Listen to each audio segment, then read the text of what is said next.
एक उम्मीद सुनहरे ख्वाबों की जो आपने देख रखे हैं अपने बच्चों के लिए, सुनहरे कल की सूरत में। उस सुनहरे कल के लिए हम संवारते हैं आपके बच्चों का मुस्तकबिल। यूनिक ग्रुप ऑफ इंस्टीट्यूशन गुज़िश्ता 33 वर्षों से दिखा रहा है रास्तों को मंजिल, उम्मीद को रोशनी, इल्म से अमल की रवायत, बच्चों के रोशन मुस्तकबिल का जामिन।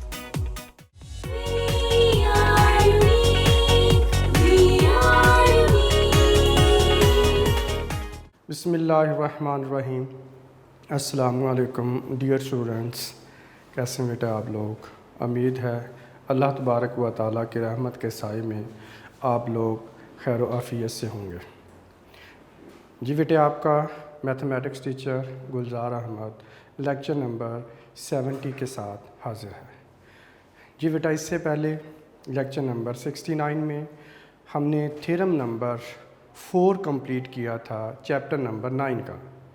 तो आज हम चैप्टर नंबर 9 का ही थ्योरम नंबर 5 को बेटे कंप्लीट करेंगे। अब आइए देखते हैं कि ये क्या है। ये थ्योरम नंबर जो हमने 4 किया था उसका कन्वर्स थ्योरम बनता है। ठीक है जी, आइए देखते हैं। जी मेरे पास है स्टेटमेंट ऑफ थ्योरम है थ्योरम नंबर 5 की। 2 कार्ड्स ऑफ अ सर्कल, एक सर्कल है और उसकी 2 कार्ड्स हैं। 2 कार्ड्स ऑफ आ सर्कल, एक सर्कल की 2 कार्ड्स। उनको क्या है, विच आर इक्वल डिस्टेंस पर हैं। कहाँ से, फ्रॉम द सेंटर, सर्कल के सेंटर से वो दोनों कार्ड इक्वल डिस्टेंस पर हैं। अब इक्वल डिस्टेंस पर हैं तो फिर क्या होगा, हमने क्या करना है, आर कॉन्ग्रुएंट, ये प्रूव करना है कि वो कॉन्ग्रुएंट है। इस आर से पहले वाला जो पोर्शन है हमारे पास वो बेटे गिवन है, और इस आर के बाद वाला जो पोर्शन है वो हमारे पास टू प्रूफ है।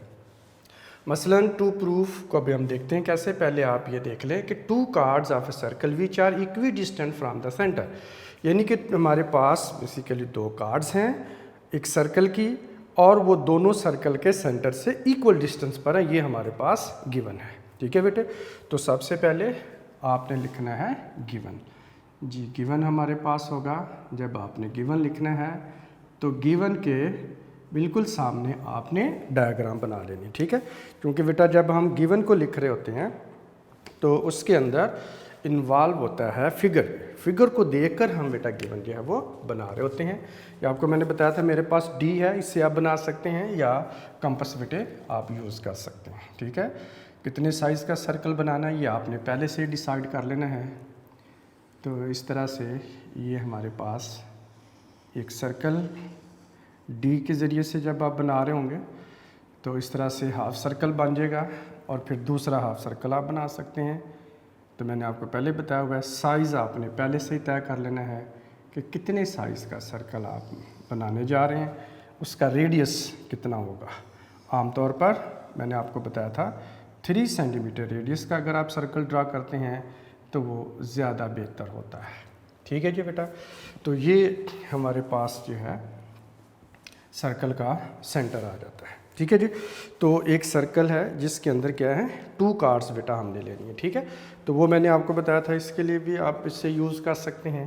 ये हमारे पास सर्कल है जिसका जो है वो हमारे पास सेंटर है बेटा, तो ये आप सेंटर इसका यूज़ कर लें।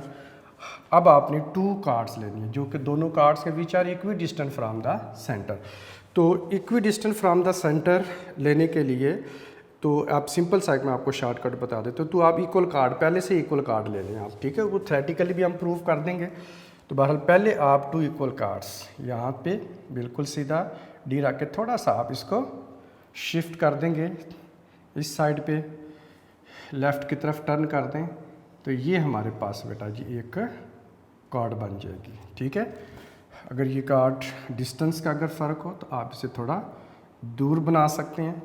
इसको ये आप पहले से अगर तय कर लें तो ये ज़्यादा बेहतर होगा, ताकि यहाँ पर भी कुछ मुनासिब डिस्टेंस आपके पास बेटा आ जाए। ठीक है, तो ये इस तरह से हमारे पास एक कार्ड आ जाएगी। ठीक है, तो अब मैंने दूसरी कार्ड लेनी है जो कि इससे इतने ही डिस्टेंस पर होगी। तो ये आप अंदाजे से आप बना सकते हैं या 2 इक्वल कार्ड ले लें तो उनको आप ड्रा कर लें और उनका सेंटर से डिस्टेंस जो है वो ऑटोमेटिकली इक्वल हो जाएगा। ठीक है, तो इस तरह से बहरहाल मैंने 2 कार्ड ली हैं और ये दोनों कार्ड जो हैं आपने मेजर कर लेनी है। मेजर करके जितनी लेंथ इसकी उतनी इसकी आप बना दें, जिधर को मर्जी, तो वो डिस्टेंस खुद ही उनका बेटा इक्वल हो जाएगा।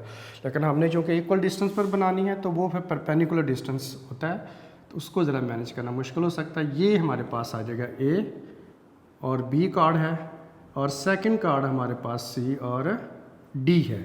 ठीक है, तो 2 chords of a circle which are equidistant from the centre. तो ये जो बेटा सेंटर से इक्वी डिस्टेंस है, तो ये जो डिस्टेंस होता है ये हमेशा बेटे परपेंडिकुलर डिस्टेंस होता है। तो इसलिए हम यहाँ से परपेंडिकुलर ड्रा करेंगे।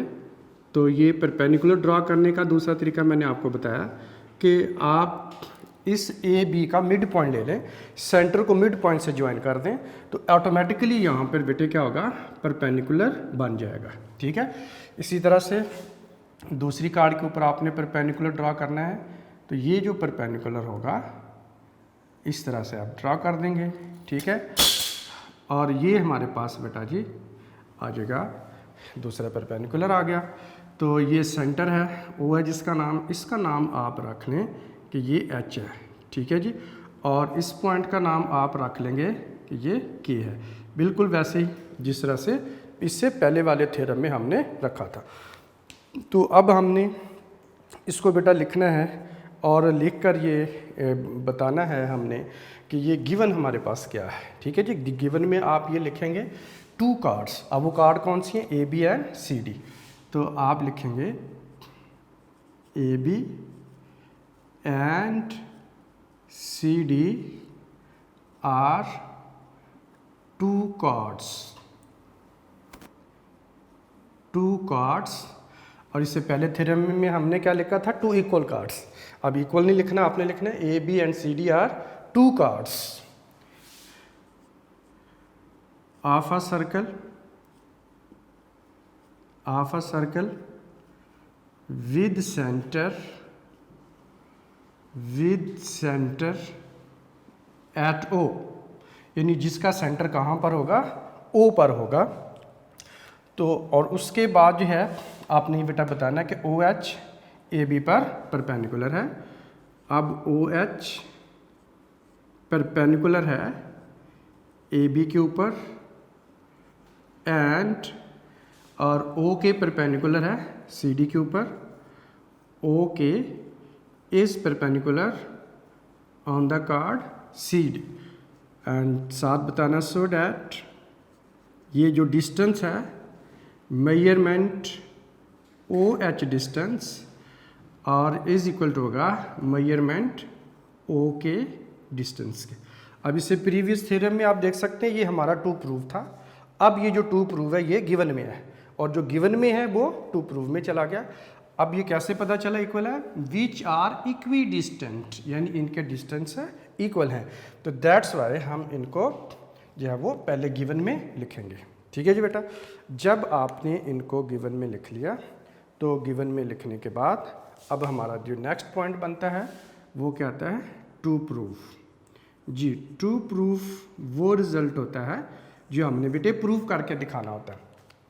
अब देखिए, अगर आप इस पोर्शन को स्टडी करें, ये जिसको मैंने अंडरलाइन किया हुआ है, तो 2 कार्ड्स आर कॉन्ग्रुएंट, तो ये आपको पता चल जाएगा कि ये इसमें 2 प्रूफ क्या है।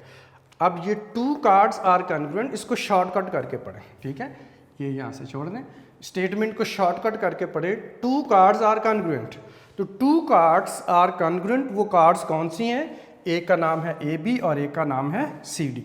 यानी हमने ये प्रूव करके दिखाना है कि ये जो मेजरमेंट ए बी है कार्ड, ये इज इक्वल टू है मेजरमेंट सी डी कार्ड के इक्वल है। ये हमारा 2 प्रूव आना चाहिए। 2 chords are congruent, congruent mean measurement में इक्वल है। तो दैट्स वाई जब हम मेजरमेंट साथ लिखेंगे एम, तो वो क्या आ जाएगा, इज इक्वल टू, आप इसके यहाँ पे लिखेंगे। ठीक है जी, अब उसके बाद हमारे पास आ जाता है जी कंस्ट्रक्शन, और कंस्ट्रक्शन वो एडिशन होती है फिगर में जो थ्योरम को प्रूव करने के लिए बेटे कंपलसरी होती है।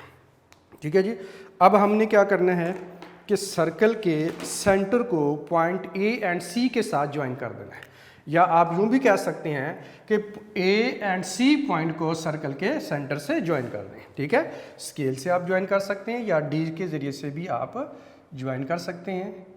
ये डी है मेरे पास, तो इस तरह से मैं पॉइंट ए को ओ के साथ ज्वाइन कर दूंगा और इसी तरह से पॉइंट ओ को सी के साथ भी ज्वाइन कर दूंगा।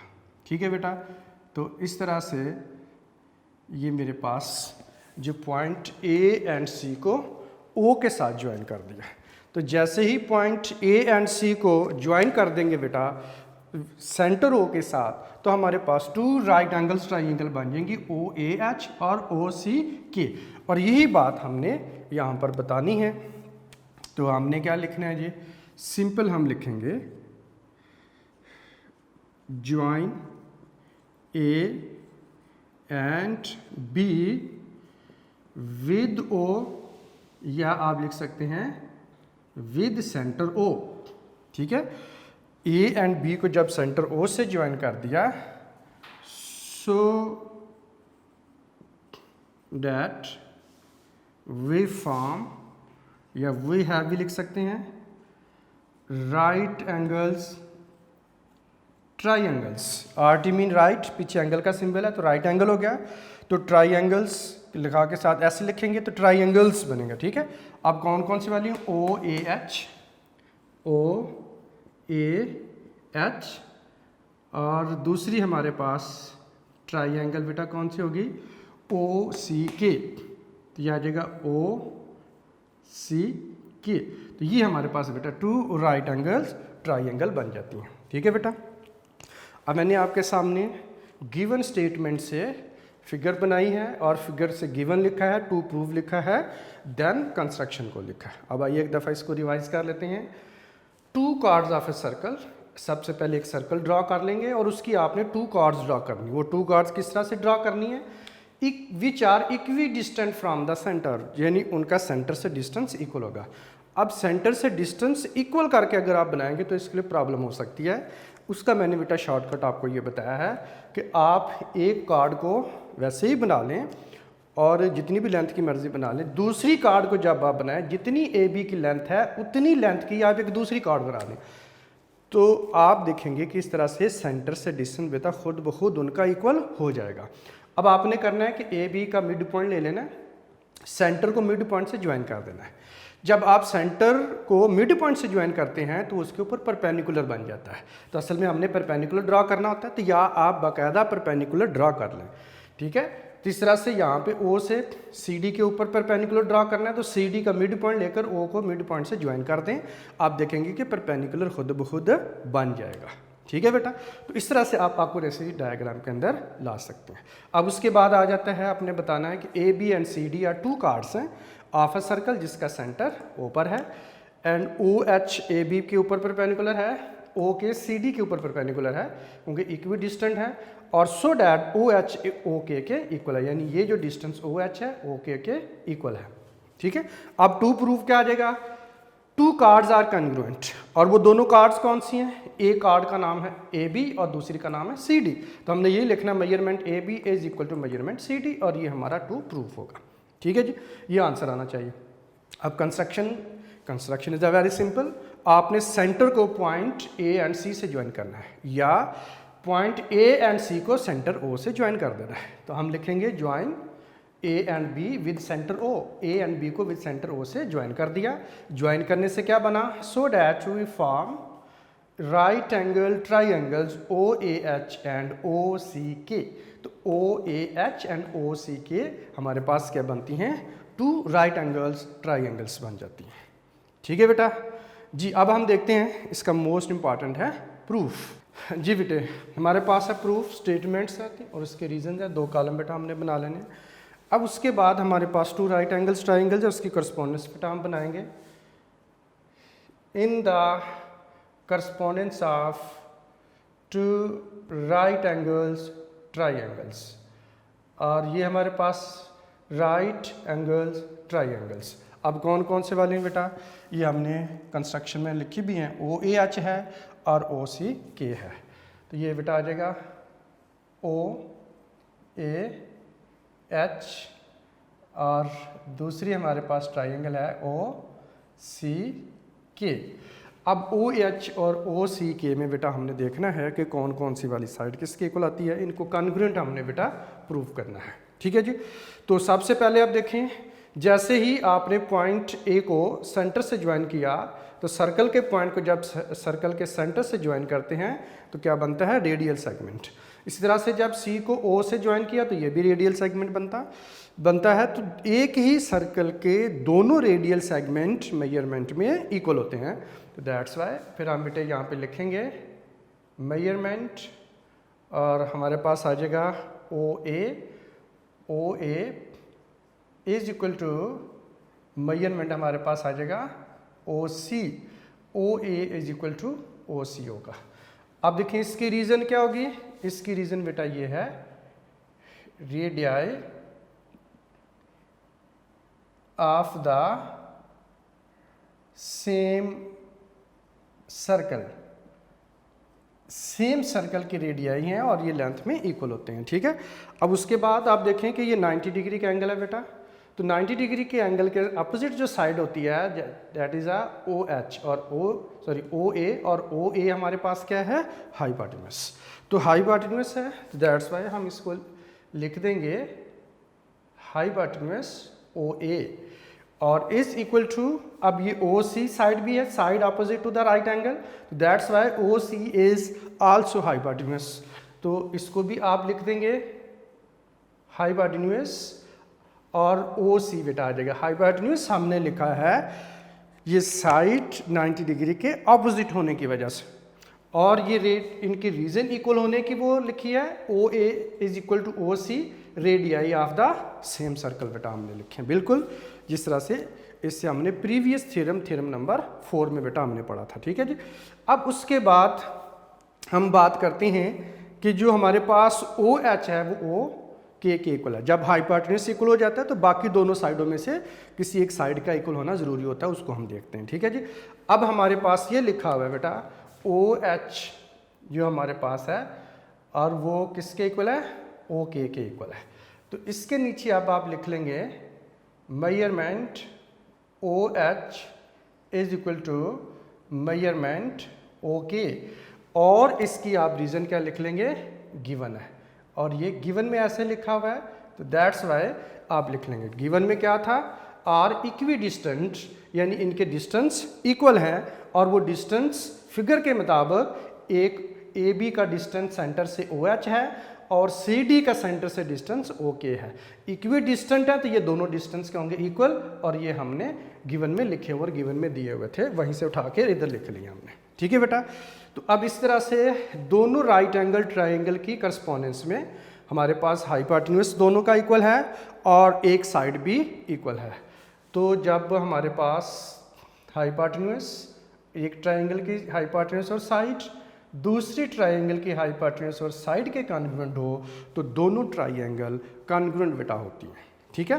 तो दैट्स वाई यहाँ पर फिर हम लिखेंगे therefore triangle OAH is congruent to triangle OCK। तो ये दोनों ट्राइंगल कॉन्ग्रुएंट हो जाएंगे और इसकी रीजन क्या होगी, HS is congruent to HS, mean से हाइपोटेन्यूस साइड कॉन्ग्रुएंसी बेटा बोलते हैं। ठीक है जी। जब दो ट्राइंगल, कोई भी ट्राइंगल हो या राइट एंगल ट्राइंगल हो, जब कॉन्ग्रुएंट हो जाती हैं तो उसके बाद इसका मतलब होता है कि इसकी रिमेनिंग साइड्स एंड एंगल्स भी इक्वल हैं। अब देखते हैं OA तो OC के इक्वल हुआ बेटा, अब OH OK के इक्वल था, ये गिवन है। अब थर्ड साइड इसकी कौन सी बचती है, AH, और दूसरी ट्राइंगल में थर्ड साइड कौन सी बचती है, CK। तो इसी को हम लिख लेंगे। तो ये बेटा हमारे पास आ जाएगा मेजरमेंट आ जाएगा AH is equal to measurement बेटा आ जाएगा हमारे पास CK और ये रिजल्ट नंबर होगा 1। और इसकी रीज़न क्या होगी, रीज़न हम लिखेंगे corresponding side, corresponding sides of congruent triangles, congruent triangles की ये करस्पॉन्डिंग साइड्स हैं। तो और कॉन्ग्रुएंट ट्राइंगल्स की करस्पॉन्डिंग साइड्स भी इक्वल होती हैं, दैट्स वाई हमने इनको इक्वल लिख लिया है। ठीक है जी बेटा, तो यहाँ तक आपने जब इसको लिख लिया है तो लिखने के बाद अब आपने इसको बेटा जी आना है कि ये हमारे पास जो बेटा OH है AB के ऊपर परपेंडिकुलर है। अब ये हमारे पास OH AB के ऊपर क्या है, परपेंडिकुलर है, और जो परपेंडिकुलर फ्रॉम द सेंटर होता है, परपेंडिकुलर फ्रॉम द सेंटर होता है और on the chord bisect the card हमने पढ़ा हुआ है, बट हमें पता है कि ये जो मेजरमेंट है AH, measurement AH is equal to half of measurement AB के इक्वल होता है, और ये हमारे पास रिजल्ट नंबर है। अब 2 लिख लें इसे। अब देखिए क्यों ये इसके हाफ के इक्वल होता है कि ये AH जो है ये AB के हाफ के क्यों इक्वल है, इसलिए कि ये जो OH है हमारे पास लाइन सेगमेंट, ये कॉर्ड AB के ऊपर परपेंडिकुलर है, और परपेंडिकुलर जो होता है from the centre on the chord bisect the card, और ये बात गिवन में लिखी हुई है, दैट्स वाई आगे आप ब्रैकेट में गिवन लिख देंगे। और यहाँ पर आप देख सकते हैं ये OH AB के ऊपर क्या है, परपेंडिकुलर है। तो परपेंडिकुलर जो होता है सेंटर से on the chord bisect the chord, तो ये OH ने AB को बाइसेक्ट किया है, यानी एक इसके 2 इक्वल पार्ट्स बनाए हैं, एक AH है और दूसरा HB पार्ट है। तो जो AH है वो टोटल कार्ड AB का हाफ के इक्वल है, तो दैट्स वाई हमने लिखा AH is equal to half of AB के इक्वल लिख लिया। ठीक है बेटा, इस बात की आपको समझ आ गई है तो अगला पॉइंट आपके लिए कोई मुश्किल नहीं है, क्योंकि इसी को हम बेटा लिखेंगे सिमिलरली। सिमिलरली ये जो हमारे पास है measurement C K is equal to half of measurement CD, और ये रिजल्ट नंबर है 3।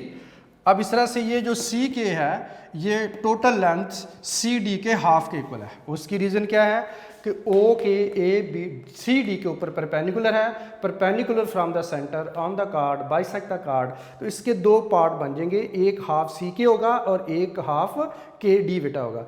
तो C K is equal to half of CD, तो C K is equal to half of CD बेटा हम लिख लेंगे। और इसकी रीज़न क्या होगी, रीज़न आप लिखेंगे O K is perpendicular to the chord CD, और इसकी भी रीज़न आप ये लिखेंगे कि ये O के CD पर परपेंडिकुलर है, और ये किस में बताया हुआ है, गिवन में। आप देख सकते हैं यहाँ पर लिखा हुआ है O K is perpendicular to the chord. ये चूँकि हमने डिस्टेंस की बात की है, तो पॉइंट और लाइन सेगमेंट के बीच में डिस्टेंस बेटे ऑलवेज परपेंडिकुलर डिस्टेंस लिया जाता है। तो ये हमने परपेंडिकुलर जब डिस्टेंस लिया तो ये परपेंडिकुलर बन जाएगा OH AB के ऊपर, और O के CD के ऊपर परपेंडिकुलर बन जाएगा। तो जो परपेंडिकुलर होता है वो हाफ करता है perpendicular from the centre to the chord bisect the chord. ठीक है बेटा।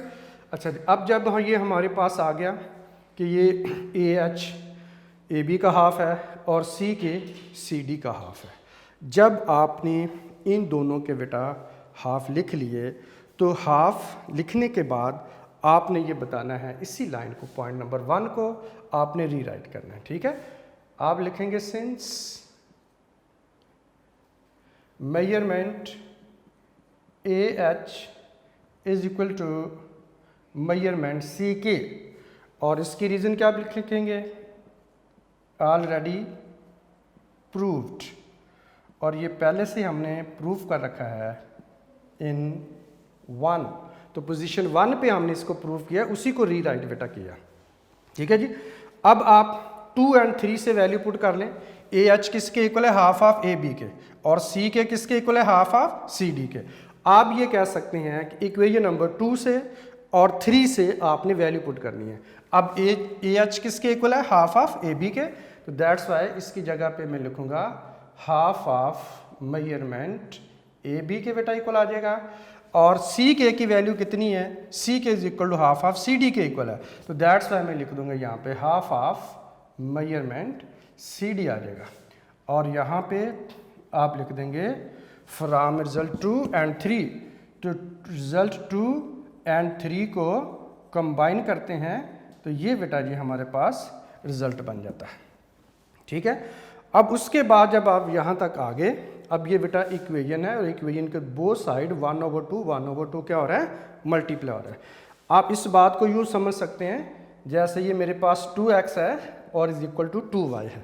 सपोज आप देखें 2 उधर मल्टीप्लाई हो रहा है, इधर ला के डिवाइड कर देंगे तो ये हमारे पास है 2y/2 होगा, तो ये 2 यहाँ से कैंसिल हो जाता है। तो आंसर कितना आ जाएगा? x is equal to y. अच्छा, अब देखेंगे दोनों साइड पे 2 था, जब हमारे पास रिजल्ट आया तो दोनों साइड से क्या हो गया? 2 कैंसिल हो गया। इसे कहते हैं कैंसिलेशन प्रॉपर्टी। तो कैंसिलेशन प्रॉपर्टी से अब अगर इक्वेशन की both side same number multiply हो रहा हो तो वो बेटे क्या हो जाता है? कैंसिल हो जाता है। या आप यूँ कह सकते हैं, देखिए 2 इधर डिवाइड हो रहा है, इधर ला कर क्या करेंगे? मल्टीप्लाई।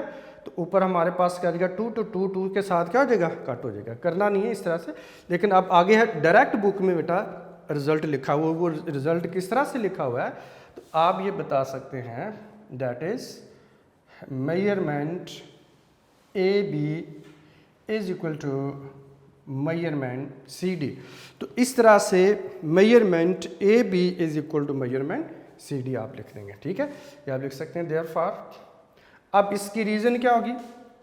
बुक में नहीं लिखी हुई लेकिन आप लिख सकते हैं, ये बेसिकली है, कहलाती है कैंसिलेशन प्रॉपर्टी।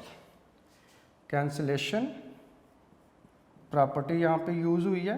तो कैंसिलेशन प्रॉपर्टी के मुताबिक ये 1/2 दोनों साइड से क्या हो गया? कैंसिल हो गया। ठीक है बेटा, तो इसी तरह से हमारे पास जब दोनों साइड से बेटा जी हम कैंसिल कर लेते हैं, ठीक है, तो ये हमारे पास A B is equal to क्या आ जाता है? सी डी आ जाता है। और ये वही रिज़ल्ट है जो बेटा हमें प्रूव करने के लिए कहा गया था कि दोनों कार्ड लेंथ में इक्वल होती हैं, तो इस तरह से हमने इक्वल प्रूव कर लिया। तो आपने क्या करना है? दोनों राइट एंगल ट्रायंगल की करस्पॉन्डेंस बना लेनी है। दोनों का बेटा ओ ए जो है वो ओ सी के इक्वल है और ये हाइपोटेन्यूज है, radius of the same circle होने की वजह से। अब ओ एच ओ के इक्वल है और ये गिवन में हमें दिया हुआ है, ये आपने लिख लेना है। इस तरह से एक हाइपोटेन्यूज और एक साइड दोनों की इक्वल है, तो दैट्स वाई दोनों ट्राइंगल आपस में कॉन्ग्रुएंट हो जाएंगे। तो हमने ट्राइंगल को कॉन्ग्रुएंट लिख लेना है। उसके बाद इसकी जो रिमेनिंग साइड है A H is equal to C K, ये भी आपने लिख लेनी है। अब उसके बाद लेके हमें पता है कि ए एच ए बी का हाफ होता है, सिमिलरली सी के सी डी का हाफ होता है। और इसकी रीज़न आपने ये बतानी है कि ओ एच ए बी पर परपेंडिकुलर है और ओ के सी डी पर परपेंडिकुलर है। तो perpendicular from the centre to the chord जो होता है उससे बाइसेक्ट करता है, तो that's why A H A B का हाफ होगा, सी के सी डी का हाफ होगा। अब ए एच के सी डी के इक्वल होता है और ये हमने पहले से प्रूव किया हुआ था। अब ए एच किसके इक्वल है? हाफ ऑफ ए बी के, और सी के किसके इक्वल है? हाफ ऑफ सी डी के। ठीक है जी, यानी आप देयरफॉर आप इसको यूँ लिख सकते हैं। ठीक है जी, तो हाफ हाफ आ जाएगा। ये इस साइड पे भी 1/2 है और इस साइड पर भी 1/2 है, तो 1/2 दोनों साइड से अगर कैंसिल कर दें तो A B is equal to आ जाता है सी डी के, और ये कैंसिलेशन प्रॉपर्टी है। ठीक है, तो इस तरह से बेटा जी थ्योरम नंबर 5 चैप्टर नंबर 9 का कंप्लीट होता है। इस तरह से ये 5 ही थ्योरम थे बेटा। ये पांचों थ्योरम अब आपको मैंने बड़ी डिटेल में एक्सप्लेन कर दिए हैं। आई होप आपको इसकी समझ आ चुकी होगी। हाँ जी बेटे, थ्योरम नंबर 5 के बाद हम एक शॉर्ट क्वेश्चन बेटा देखते हैं मज़ीद, क्योंकि इतना टाइम हमारे पास कुछ है तो हम एक शॉर्ट क्वेश्चन कर लेते हैं। एक्सरसाइज 9.1 का क्वेश्चन नंबर 4 है, calculate the length of a chord. Calculate the length of a chord. तो आपने कार्ड की लेंथ फाइंड आउट करनी है, which stands 5 centimetre from the centre of a circle whose radius is 9 centimetre. तो सबसे पहले आपने ये करना है बेटा, सर्कल ड्रा कर लेना है ताकि डायग्राम ड्रा कर लें, और डायग्राम को देखकर बेटा हम आगे जो है वो क्वेश्चन को कंप्लीट करेंगे। ठीक है जी, तो सर्कल ड्रा कर लेना आपने। सर्कल ड्रा करने के बाद calculate length of a cord, तो आपने यहाँ पे एक कॉर्ड ड्रा कर लेनी है। ठीक है जी, तो अब आपके सामने ये मैं ड्रॉ कर रहा हूँ, स्केल ले लें, स्केल से आपने कॉर्ड ड्रॉ कर लेनी है और ये हमारे पास है बेटा जी सेंटर है ओ कह लें आप, और ये हमारे पास एक कॉर्ड है ए बी। अब ये कहता है कि stands 5 centimetre from the centre. अब ये कॉर्ड सेंटर से कितने सेंटीमीटर अवे है? 5 सेंटीमीटर। तो 5 सेंटीमीटर ये जो डिस्टेंस है ये ऑलवेज बेटे परपेंडिकुलर डिस्टेंस लिया जाता है, ठीक है। तो परपेंडिकुलर ड्रॉ कर लें, या फिर ये होता है बेटा परपेंडिकुलर ड्रॉ करने के बजाय ए बी का मिड पॉइंट ले लें, मिड पॉइंट से ज्वाइन कर लें तो परपेंडिकुलर खुद ही बन जाएगा। तो बहरहाल आप यहाँ से परपेंडिकुलर ड्रॉ कर देंगे। तो ये जब आपने परपेंडिकुलर ड्रॉ किया तो ज़ाहिर है यहाँ पे 90 डिग्री का एंगल बेटा बन जाएगा, और जिस पॉइंट पे ये टच किया इसका नाम आप सी रख लें। तो इस तरह से ओ सी ए हमारे पास क्या आ जाएगा? एक राइट एंगल बन जाएगा। जब आप इसको ज्वाइन करोगे सर्कल के सेंटर को पॉइंट ओ से जब आप ज्वाइन कर लेंगे तो इस तरह से, तो ये हमारे पास एक क्या बन जाएगी? ओ सी ए, एक राइट एंगल ट्राइंगल बेटा बन जाती है, ठीक है जी। इस राइट एंगल ट्राइंगल में अब आपने क्या करना है कि हुज रेडियस इज़ 9 सेंटीमीटर। इसका जो रेडियस है हमारे पास वो कितना दिया हुआ है जी? 9 सेंटीमीटर।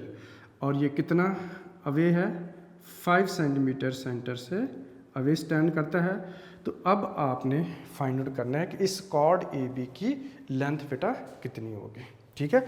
तो सॉल्यूशन आपने लिखना साथ ही।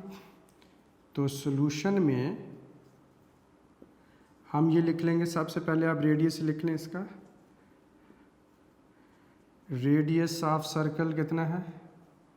रेडियस ऑफ सर्कल है हमारे पास 9 सेंटीमीटर। तो डिस्टेंस कितना है?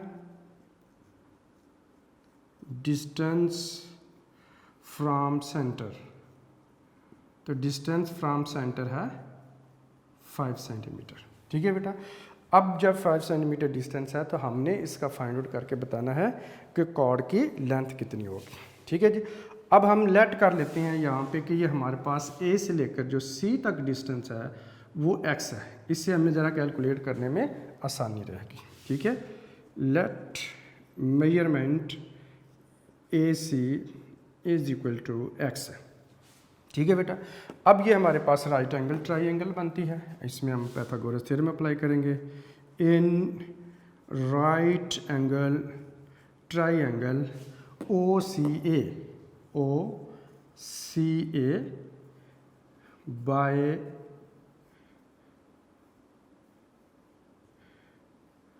Pythagoras theorem.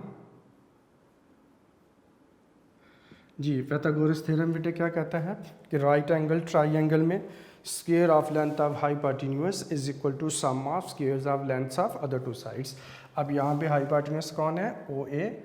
अब लिखेंगे measurement O A whole square is equal to measurement A C whole square plus measurement O C whole square बेटा आ जाएगा हमारे पास, ठीक है। जब आपने पाइथागोरस थ्योरम लिख लिया, अब ये इसके अंदर वैल्यू पुट करते हैं। ओ ए कितना है जी? 9 सेंटीमीटर। तो ये बेटा आ जाएगा 9 centimetre whole square is equal to, हाँ जी, ए सी कितना है जी हमारे पास? x। तो यहाँ पे x का स्क्वायर आ जाएगा, और ओ सी कितना है? 5। तो ये बेटे 5 सेंटीमीटर का स्क्वायर आ जाएगा। अब 9 का स्क्वायर लिया तो आ जाएगा 81 centimetre square is equal to x square plus 5 का स्क्वायर लिया 25, साथ आ जाएगा सेंटीमीटर स्क्वायर। अब 25 को शिफ्ट कर दें लेफ्ट हैंड साइड पे, तो ये बेटा आ जाएगा 81 centimetre square minus 25 centimetre square is equal to, ये हमारे पास बेटा आ जाएगा एक्स स्क्वायर। अब 81 से 25 को आपने सब्ट्रैक्ट कर देना है, ठीक है बेटा। कैलकुलेटर यूज़ कर लें, अगर आपको विदाउट कैलकुलेटर पता चलता है तो आप लिख सकते हैं 81 है माइनस 25 है, तो ये मेरे पास आ रहा है 56, ठीक है बेटे। तो मैं इसको लिख लूँगा 56 centimetre square is equal to x square. It means x square को आप लिख सकते हैं बेटा is equal to 56 centimetre square. तो अब आपने एक्स स्क्वायर है, आपको x की वैल्यू चाहिए तो टेकिंग स्क्वायर रूट आप बोथ साइड कर देंगे, तो ये बेटा जी हमारे पास ये कट हो जाएगा। तो x इज इक्वल टू, अब ये हमारे पास आ जाएगा 56 का स्क्वायर रूट है और सेंटीमीटर का स्क्वायर है, ये तो कट हो जाएगा यहाँ से, ठीक है। अब 56 का स्क्वायर रूट बेटा आपने लिखना है जी, ठीक है। तो ये आ जाएगा जी मेरे पास है स्क्वायर रूट ऑफ 56 और ये हमारे पास बेटा जी बन जाता है 7.48 अप्रॉक्सीमेटली है, तो ये आ जाएगा इज इक्वल टू अप्रॉक्सीमेटली 7.48 साथ आ जाएगा सेंटीमीटर बेटा ये आ जाएगा, ठीक है। जब आपने x की वैल्यू फाइंड आउट कर ली, अब उसके बाद आप लिखेंगे कि ये जो हमारे पास है we know that measurement जो AC है is equal to half of measurement AB है। हाँ जी, ये जो AC डिस्टेंस है ये AB का हाफ है, इसलिए कि OC परपेंडिकुलर है OB पर, OC is perpendicular on OB। तो अभी थ्योरम में हमने पढ़ा कि अगर OC जो है वो कार्ड AB पर परपेंडिकुलर हो, perpendicular from the centre to the chord bisect the chord, तो अगर OCA पर AB पर परपेंडिकुलर है तो इसे क्या करेगा, बाइसेक्ट करेगा, यानी टू इक्वल पार्ट्स बनाएंगे। एक पार्ट हाफ AC है और सेकंड हाफ CB है, तो AC जो है वो टोटल AB का हाफ होगा, तो that's why AC is equal to half of AB बेटा हम लिख लेंगे। 2 इधर हो रहा है डिवाइड, उधर जा करके आ जाएगा मल्टीप्लाई, तो ये आ जाएगा 2 time measurement AC is equal to आ जाएगा मेजरमेंट AB। अब हम देखें कि AC x क्या था, ये x बेसिकली हमने लेट किया हुआ है, ये AC की बेटा लेंथ है, ठीक है। तो यहाँ पे आप ये भी कह सकते हैं कि ये जो हमारे पास AC है इसकी अप्रॉक्सीमेट वैल्यू कितनी है, 7.48 सेंटीमीटर है, ठीक है। अब ये वाली वैल्यू आप यहाँ पर पुट कर देंगे, यानी 2 time 7.48 centimetre is equal to आ जाएगा मेजरमेंट AB। अब जिसको मल्टीप्लाई कीजिए 14.96 सेंटीमीटर इज इक्वल टू आ जाएगा मेजरमेंट AB। ये आप कैलकुलेटर से इनको बेटा मल्टीप्लाई कर सकते हैं, ठीक है। अब ये हमारे पास आ जाएगा, it means measurement AB is equal to 14.96 centimetre. तो ये बेटा जी हमारे पास जो कॉर्ड थी जिसकी लेंथ हमने फाइंड आउट करके बतानी थी, तो इस तरह से हम इसकी लेंथ फाइंड आउट करके बता सकते हैं।